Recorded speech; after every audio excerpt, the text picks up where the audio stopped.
Obama and his family have paid tribute to Nelson Mandela by visiting the prison on Robben Island, where he was held for 20 of his long 27 years in jail.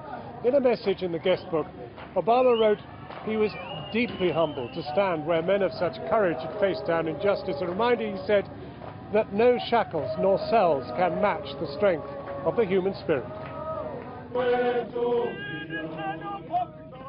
This morning, veterans from the armed wing of the ANC, the now disbanded MK, paraded here in Mandela's honour, grateful to the man who, in the absence of any ballot box, turned to the barrels of their guns to press for the overthrow of apartheid.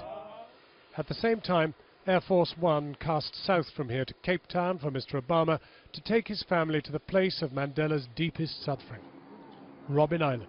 For 20 years he endured forced labour and bouts of solitary confinement here.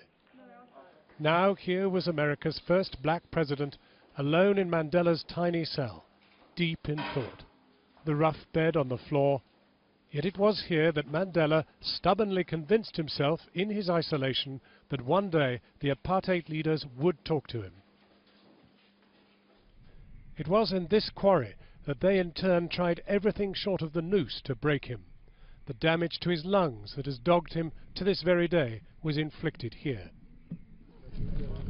The Obamas were led to where Mandela smashed rocks with his bare hands.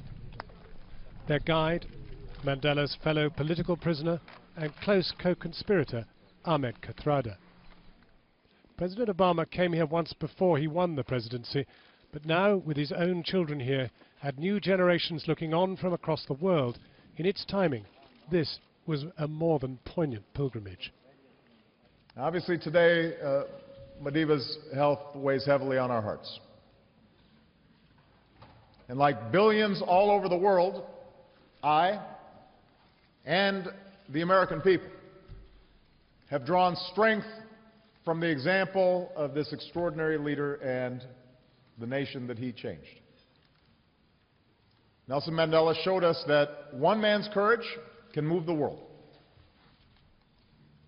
And he calls on us to make choices that reflect not our fears, but our hopes.